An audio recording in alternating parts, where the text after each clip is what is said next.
Imagine a peaceful suburban street, Maplewood Lane, where December air is crisp and sharp, carrying the scent of pine, baked cookies, and a hint of wood smoke from chimneys. Porches glowed warmly, each house adorned with twinkling lights, wreaths, and inflatable snowmen that bobbed slightly in the gentle breeze. Children raced ahead of their parents, bundled in scarves and mittens, pointing excitedly at glowing reindeer or hanging ornaments swaying from lampposts. The street was alive with the soft hum of winter joy. Neighbors exchanged greetings, waves lingered longer than usual, and the occasional car slowed just to admire the glow stretching down the lane. The charm of Maplewood Lane was in its simplicity. Every decoration, no matter how small or homemade, added to a shared sense of community. The HOA existed, rules buried in thick binders most residents never touched, and enforcement was usually lax. Harmony thrived because the neighbors valued connection, respect, and a quiet joy in celebrating together. That harmony, however, was about to be challenged. 2 years ago, Margaret moved in. At first, she seemed like any other new neighbor, polite and proper. But soon, it became clear that Margaret was meticulous to a fault, obsessed with rules and control. She memorized every bylaw, scrutinized lawn heights, measured the placement of mailbox flags, and sent emails that read more like legal notices than friendly reminders. To Margaret, Christmas was chaos wrapped in lights, a violation of order that demanded intervention. The first signs of conflict appeared subtly. Residents began discovering neatly printed notices taped to their mailboxes, unsigned but precise, warning of excessive decorations and aesthetic violations, citing obscure HOA rules that no one had ever seen enforced. At first, most neighbors laughed. "Margaret's at it again," they joked. Lights still went up, wreaths were hung, and children squealed with delight. Yet Margaret watched from her window, her eyes scanning the street, as though every flickering bulb and inflatable snowman was a personal affront. Within days, the situation escalated. Formal HOA letters arrived, each listing names, addresses, potential fines, and giving a strict 72-hour deadline to remove decorations. Anxiety rippled through Maplewood Lane. Some neighbors quietly removed displays, fearing penalties, while others debated furiously on porches and driveways. Gaps appeared where lights had been taken down, interrupting the otherwise continuous stretch of festive cheer. Margaret's sense of triumph grew, convinced she had regained control, but unknowingly, she had ignited a spark of unity among the residents.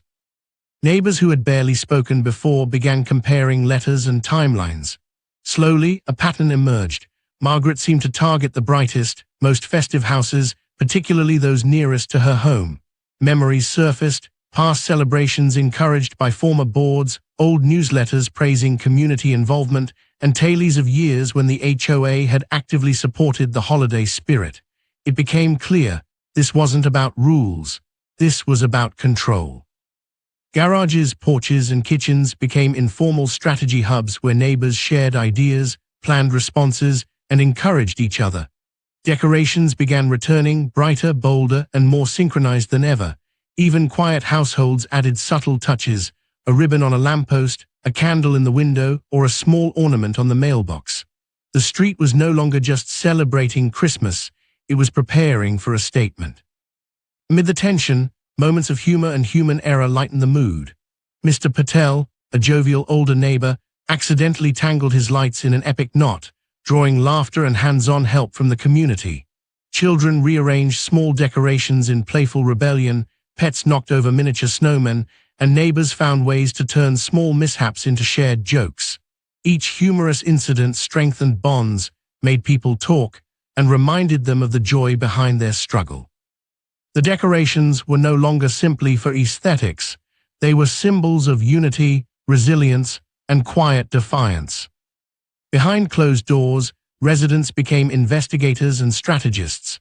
Copies of HOA bylaws were printed, highlighted, and cross-referenced with older versions.